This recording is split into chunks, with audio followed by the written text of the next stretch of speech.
사라진 남편의 비밀 거짓된 이별과 진실의 귀환. 황진이입니다. 오늘도 저희와 함께 즐거운 시간 보내세요. 구독과 댓글은 저를 미소짓게 합니다. 안녕하세요, 시청자 여러분. 오늘 저희 인생 다큐멘터리에서는 한 여성의 놀라운 이야기를 전해드립니다. 죽은 줄로만 알았던 남편을 5년 만에 우연히 마주치게 된 한 여성의 충격적인 경험부터 그 뒤에 숨겨진 거대한 음모와 진실을 찾아가는 여정까지. 사랑과 배신, 그리고 용기와 희망이 교차하는 한 가족의 감동적인 실화를 함께 하겠습니다. 대구 달서구의 작은 아파트, 신당동 레미안 아파트 15층. 창밖으로 보이는 도시의 일상적인 풍경과는 달리 이 집에 사는 김미라 씨 52세의 삶은 5년 전부터 일상이라는 단어와는 거리가 멀었습니다. 좁지만 정갈하게 정돈된 거실에서 만난 미라 씨는 조용한 목소리로 자신의 이야기를 시작했습니다. 오른쪽 벽면에는 남편 강진수 씨와 아들 영훈이가 함께 찍은 사진들이 빼곡히 걸려있고 그 중앙에는 검은 리본이 둘러진 남편의 영정사진이 자리하고 있었습니다. 그날은 평범한 월요일이었어요. 진수 씨가 출근하면서 평소와 다름없이 저녁에 봐요라고 인사했죠. 그런데 그게 마지막 인사가 될 줄은 꿈에도 몰랐습니다. 2020년 5월 18일 강진수 씨는 퇴근길에 한강대교에서 대형 트럭과의 충돌 사고로 목숨을 잃었습니다. 사고 현장은 참혹했고 신원 확인도 어려울 정도였다고 합니다. 경찰서에서 전화가 왔을 때 제 다리에 힘이 쭉 빠졌어요. 남편이 사고로. 신원 확인은 회사 아이디카드와 지문으로 했다고 하더라고요. 시신이 너무 훼손돼서 직접 확인하는 건 불가능했습니다. 당시 21살이던 아들 영훈 씨는 대학교 1학년이었습니다. 갑작스러운 아버지의 죽음은 그에게도 큰 충격이었습니다. 아버지와 마지막으로 통화한 게 그날 오전이었어요. 시험 잘 봤다고 주말에 같이 등산 가자고 약속했는데 그날 밤 어머니의 울음소리에 잠에서 깼고 세상이 무너지는 느낌이었습니다. 남편의 죽음 이후 미라 씨는 시어머니 박영자 씨 78세를 모시며 생활해왔습니다. 남편이 남긴 3억 원의 생명보험금으로 대출금을 갚고 남은 돈을 저축해 근근히 생활했습니다. 아들 영훈 씨는 학업과 함께 편의점 아르바이트를 하며 가게에 보탬이 되었습니다. 남편이 없는 5년이 어떻게 지나갔는지 모르겠어요. 아침에 일어나면 진수 씨가 옆에 없다는 현실이 매일 새롭게 다가왔어요. 하루하루가 투쟁이었죠. 그래도 영훈이와 어머님이 계셔서 버틸 수 있었습니다. 올해 초 시어머니 박영자 씨가 뇌경색으로 쓰러지면서 가정의 경제적 상황은 더욱 악화되었습니다. 병원비와 재활치료비가 매달 300만 원 가까이 나오는 상황에서 미라 씨는 새로운 수입원이 필요했습니다. 어머니 병간호를 하면서 할 수 있는 일이 많지 않았어요. 그래서 영훈이가 아르바이트하는 시간에 제가 집을 비울 수 있을 때만 청소 아르바이트를 하게 됐죠. 강남 쪽 고급 아파트는 시급이 조금 더 높았거든요. 미라 씨의 인생을 뒤흔드는 사건은 청소 아르바이트를 시작한 지 2주 차 되던 날 발생했습니다. 강남의 타워 팰리스 아파트에서 오전 청소를 마치고 복도를 걷던 중이었습니다. 3202호 문이 열리는 소리가 들렸어요. 무심코 고개를 돌렸는데 그 순간 시간이 멈춘 것 같았습니다. 미라 씨의 눈앞에 서 있던 사람은 5년 전 교통사고로 사망한 것으로 알고 있던 남편 강진수 씨였습니다. 검은 수염이 자란 얼굴, 두꺼운 뿔테 안경을 쓰고 있었지만 20년을 함께 산 남편을 미라 씨는 단번에 알아봤습니다. 처음에는 제가 미쳐가고 있는 건가 싶었어요. 혹시 환각을 보는 건가, 스트레스 때문에 이상한 것을 보는 건가. 하지만 그건 분명 우리 진수 씨였어요. 눈이 마주쳤을 때 그도 저를 알아봤어요. 그 눈빛을 절대 잊을 수 없습니다. 충격과 혼란에 빠진 미라 씨는 자신도 모르게 진수 씨라고 불렀습니다. 그 순간 남자는 얼굴이 하얗게 변하더니 황급히 엘리베이터로 달려갔습니다. 미라 씨는 다리에 힘이 풀려 그 자리에 주저앉고 말았습니다. 그날 밤 집에 돌아와서도 계속 눈앞에 남편의 모습이 아른거렸어요. 죽은 줄 알았던 사람이 살아있다니. 5년 동안 우리 가족을 속였다니. 배신감, 분노, 혼란스러움이 한꺼번에 밀려왔습니다. 미라 씨는 그날 이후 잠을 이루지 못했습니다. 남편이 죽은 척한 이유, 5년간 가족에게 연락하지 않은 이유, 그리고 지금 강남의 고급 아파트에 살고 있는 이유. 수많은 의문이 그녀를 괴롭혔습니다. 처음에는 누구에게도 말하지 않았어요. 영훈이나 시어머니에게 상처 줄까봐. 그런데 그날 이후로 계속 그 아파트를 지켜봤습니다. 청소 일정을 바꿔가면서까지요. 하지만 더 이상 남편의 모습은 보이지 않았어요. 죽은 남편을 다시 본 충격적인 경험은 미라 씨의 마음에 큰 상처를 남겼지만 동시에 그녀에게 새로운 목표를 주었습니다. 진실을 찾아내는 것. 그것만이 그녀가 앞으로 나아갈 수 있는 유일한 길이었습니다. 미라 씨는 남편의 흔적을 찾기 위해 직접 타워 팰리스 경비실을 찾아갔지만 개인정보 보호를 이유로 거절당했습니다. 그녀는 포기하지 않고 남편이 마지막으로 근무했던 Y제약에 대한 정보를 수집하기 시작했습니다. 인터넷에서 Y제약을 검색해보니 남편이 죽은 해에 회사가 큰 위기가 있었던 것 같더라고요. 신약 개발 과정에서 문제가 있었다는 소문이 있었지만 자세한 내용은 찾을 수 없었어요. 미라 씨는 용기를 내어 아들 영훈 씨에게 모든 것을 털어놓았습니다. 처음에는 어머니의 말을 믿지 못했던 영훈 씨였지만 어머니의 진지한 눈빛을 보고 함께 진실을 찾아 나서기로 결심했습니다. 처음에는 어머니가 스트레스로 환각을 보신 건가 걱정했어요. 하지만 직접 그 아파트를 찾아가 CCTV 영상을 요청했죠. 법학도라서 개인정보보호법에 대해 알고 있었거든요. 결국 짧은 영상 하나를 확보할 수 있었는데 그건 분명 아버지였습니다. 걸음걸이, 어깨를 으쓱하는 습관까지 의심의 여지가 없었어요. 영훈 씨의 도움으로 얻은 결정적 단서는 아버지가 당시 Y제약에서 바이오스타틴이라는 신약 개발 프로젝트의 책임자였다는 사실이었습니다. 이 신약은 알츠하이머 치료제로 큰 기대를 모았지만 출시 직전 갑자기 개발이 중단되었습니다. 아버지의 옛 동료를 찾아가기로 했어요. 처음에는 연락이 닿지 않았지만 결국 아버지의 팀에서 일했던 서 연구원을 만날 수 있었죠. 서 연구원과의 만남은 미라 씨에게 충격적인 사실을 알려주었습니다. Y제약의 바이오스타틴은 3상 임상시험에서 심각한 부작용이 발견됐지만 회사는 이를 은폐하고 출시를 강행하려 했다는 것이었습니다. 진수 씨는 양심적인 사람이었어요. 그 약이 출시되면 수많은 환자들이 위험할 수 있다는 걸 알고 있었죠. 내부 고발을 준비하던 중 갑자기 사고가 났다고 들었어요. 솔직히 당시에도 그 사고가 의심스러웠습니다. 서 연구원의 증언은 계속됐습니다. 바이오스타틴은 일부 환자들에게 심각한 뇌출혈을 유발했고 이 사실이 알려지면 회사의 주가가 폭락할 수 있는 상황이었습니다. 진수 씨는 이 사실을 공개하려 했고 그 직후 사고가 발생했다는 것입니다. 진수 씨가 정말 살아있다면 아마도 누군가의 위협을 받아 도망친 게 아닐까요? 그가 가족을 버릴 사람이 아니라는 건 저도 알고 있으니까요.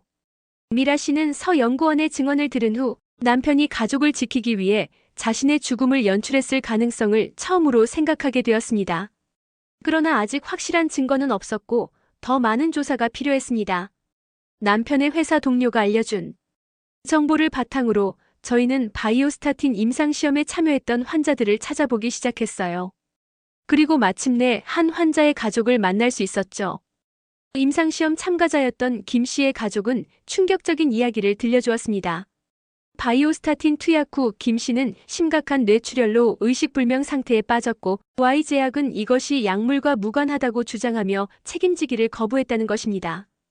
더 충격적인 것은 그들이 소송을 준비하던 중 익명의 제보자로부터 약물의 위험성을 입증하는 자료를 받았다는 사실이었습니다. 그 자료를 보내준 사람이 혹시 강진수 씨는 아니었을까요?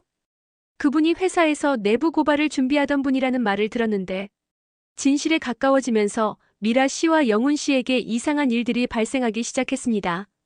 처음에는 누군가 집을 감시하는 듯한 느낌, 그리고 수상한 전화들.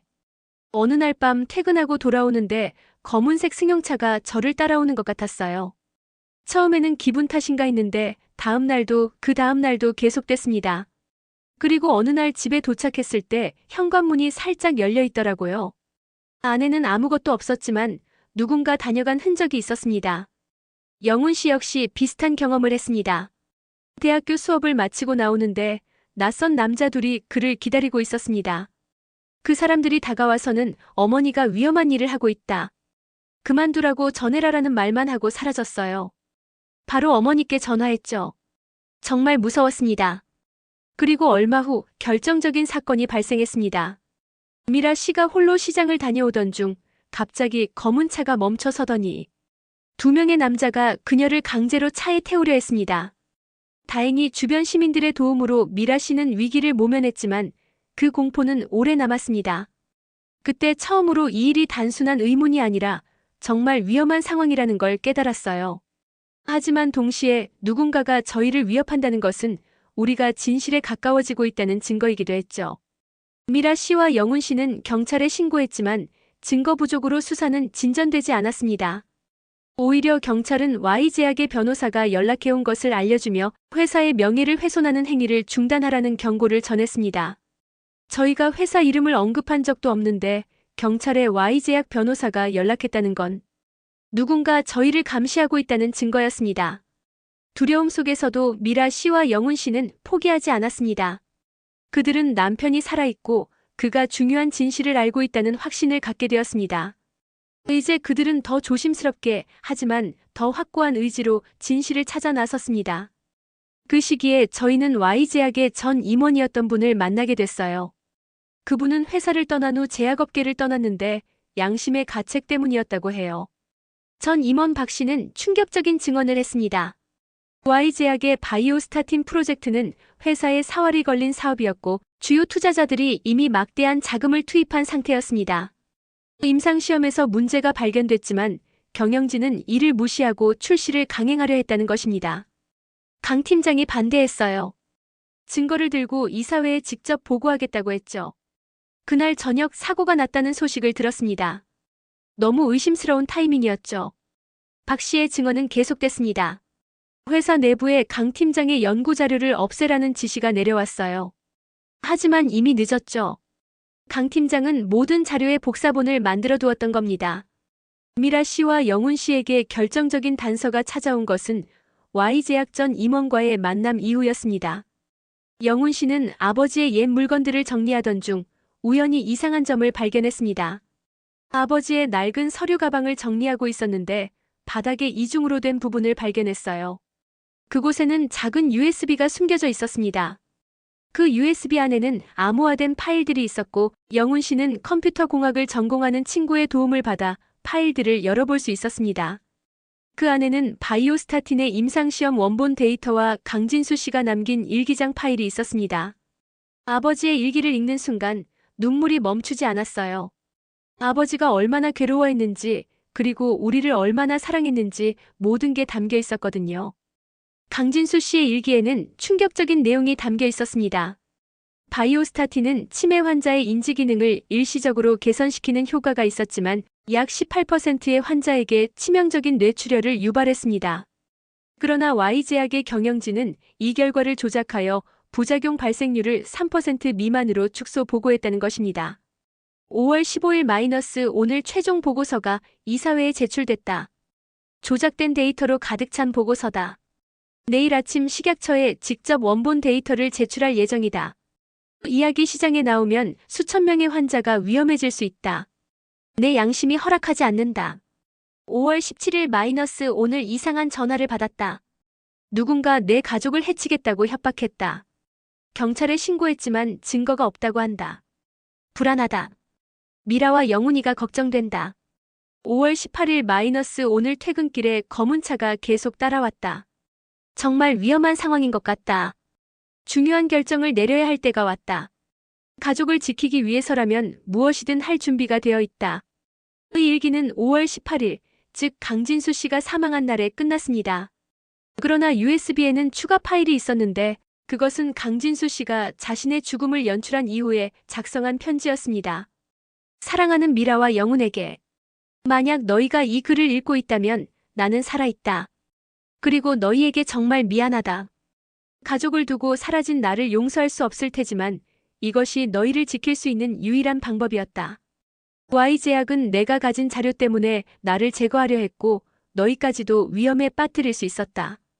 그들이 나를 죽은 줄 알고 있는 한 너희는 안전할 것이다. 나는 증거를 모아 언젠가는 돌아갈 것이다. 그때까지 기다려줄 수 있을지 모르겠지만 내가 얼마나 너희를 사랑하는지 잊지 말아달라. 미라 씨는 남편의 편지를 읽으며 오열했습니다.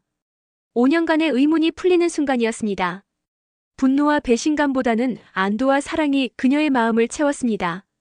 처음에는 화가 났어요. 우리를 두고 혼자 도망친 것 같아서. 하지만 일기를 읽고 그가 얼마나 괴로워했는지 알게 됐어요. 그는 우리를 지키기 위해 자신을 희생한 거였어요. 그리고 지금도 위험 속에서 진실을 밝히기 위해 싸우고 있었던 거죠.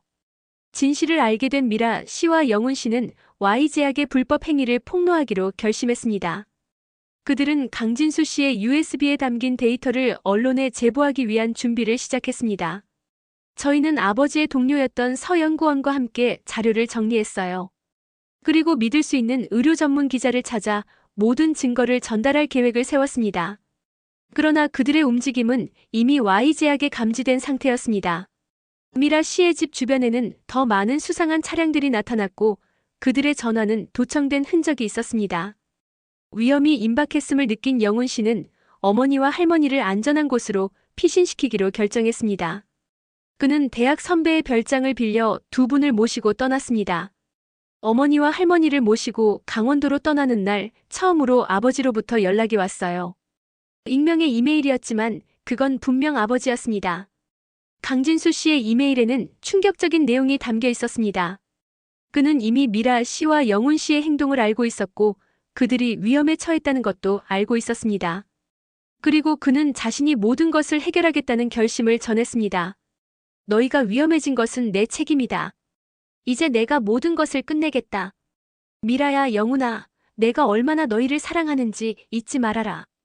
그 이메일을 받은 지 하루 만에 뉴스 속보가 전해졌습니다. 5년 전 사망한 것으로 알려진 Y제약 연구원 강진수 씨가 검찰청에 자진 출두했다는 소식이었습니다. 강진수 씨는 자신이 죽음을 가장한 이유와 Y제약의 불법 행위를 모두 고백했습니다. 그는 5년간 수집한 모든 증거를 검찰에 제출했고 이는 Y제약에 대한 전면적인 수사로 이어졌습니다. 아버지의 용기 있는 행동에 정말 놀랐어요.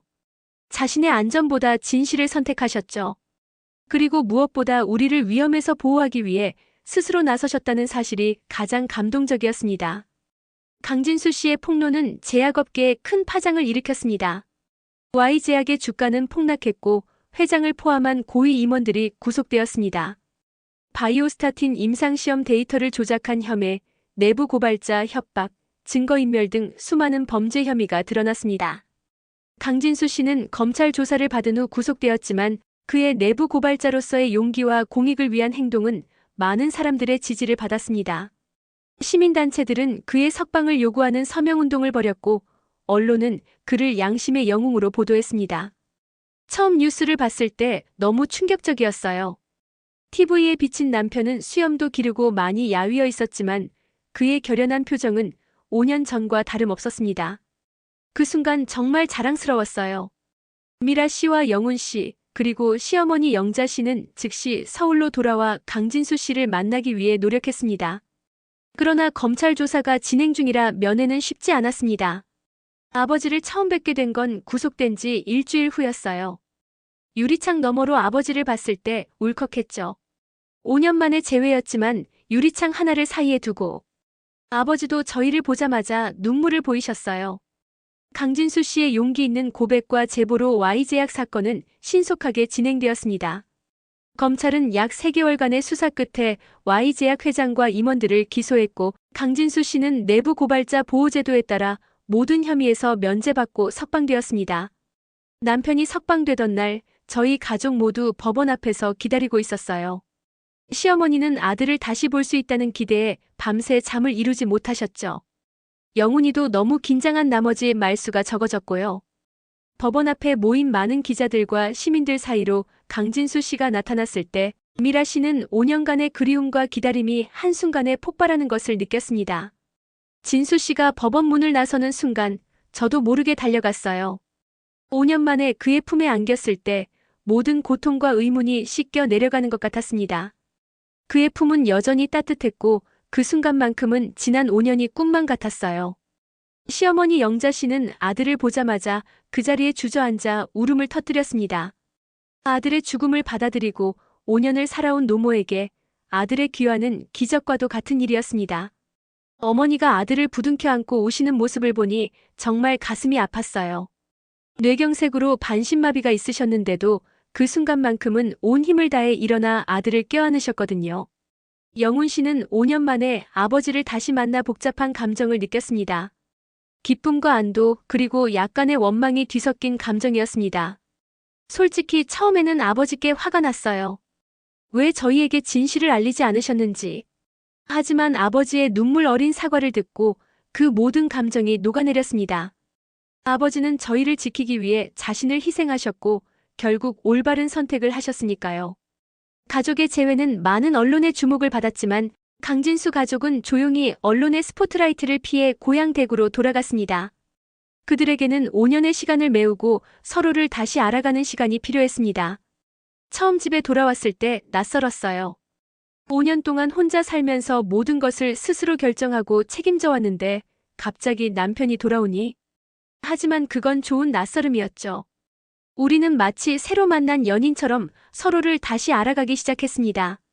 강진수 씨는 가족과 재회한 후 자신이 5년간 어떻게 살아왔는지 모든 것을 털어놓았습니다. 그는 사고 이후 의도적으로 흔적을 지우고 새로운 신분으로 살았습니다. 처음에는 동남아시아로 도피했다가 2년 후 한국으로 돌아와 가명으로 IT 컨설턴트로 일했습니다. 그 과정에서도 계속 Y제약의 불법 행위에 대한 증거를 수집했고 마침내 충분한 증거를 확보했을 때 자수를 결심했습니다. 가장 힘들었던 건 영훈이의 대학 졸업식, 미라의 생일, 어머니의 병환. 그 모든 순간에 함께하지 못한 것이에요. 하지만 그들이 안전하다는 생각만으로 버틸 수 있었습니다.